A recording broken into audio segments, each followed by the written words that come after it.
Good afternoon. Today is an afternoon. Welcome back to my 21 days challenge of blockchain fundamentals.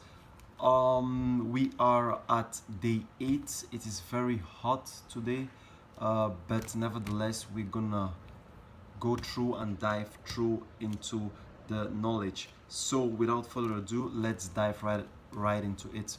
We have 8 sections today. So for the excuse me, we have 4 sections today. So for the first part, we have our homework on Bitcoin scaling. Here we have 2 questions. Question number 1: what is the reason behind the scaling issues in Bitcoin?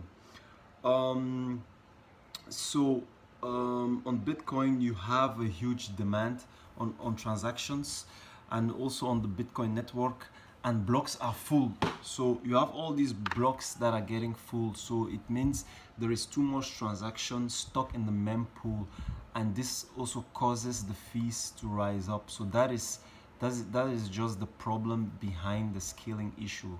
Question number 2: why do we people see the need for layer 2 solutions in Bitcoin? So I would say layer 2 solution is mainly popular with people who don't believe in changing the block size or block interval.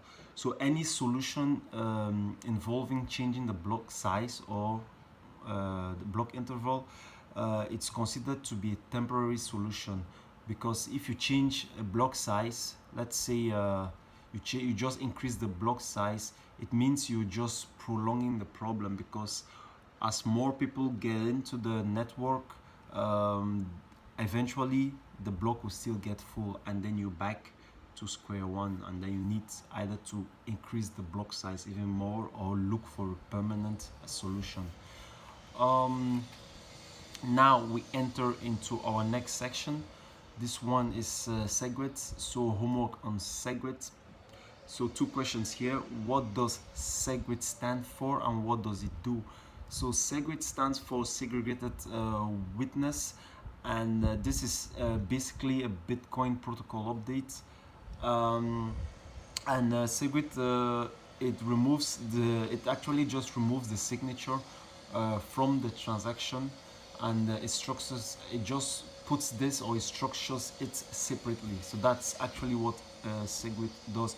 If you remember in the other questions and the other sections, there was a question, I think, regarding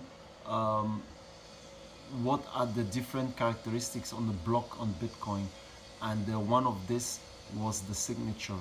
So like on the transaction. So here what Segwit is trying to do is just take this information apart and just make sure that you have more space on the block without increasing the block size.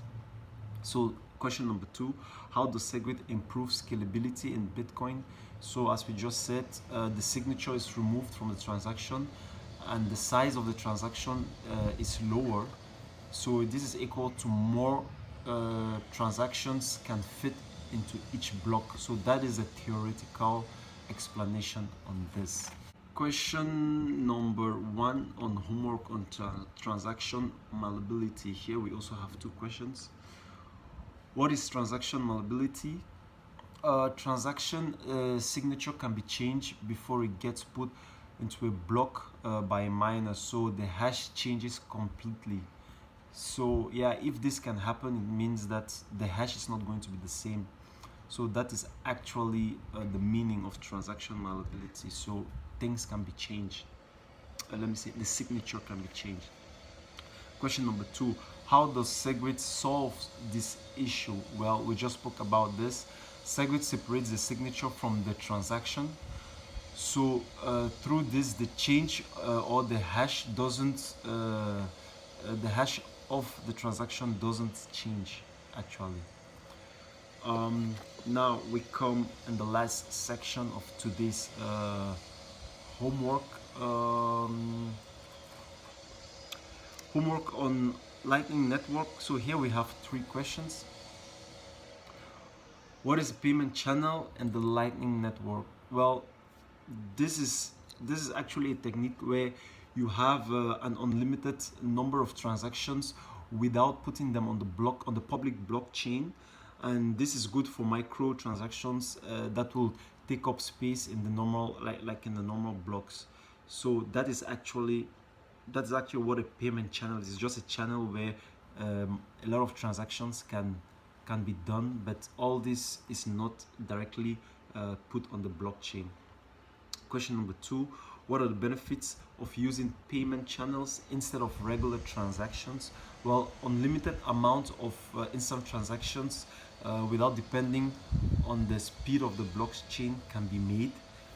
Transactions will be put on the blockchain when channel closes. So actually, after all the transactions are done, when this channel closes, that is when this channel is going to be put on the blockchain. And this also takes away a lot of stress from the miners and also reduces the network transaction fees. Question number 3, last question for today. Why was a transaction malleability an issue for Lightning Network? Well, when a payment channel is open, right?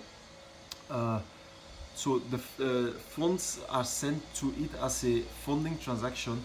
So this funds is it comes with it's connected with the ID of the funder. So if the ID is changed, the channel will stop working because this channel become a non-funded channel. So that was actually the malleability issue, the transaction malleability issue for Lightning Network.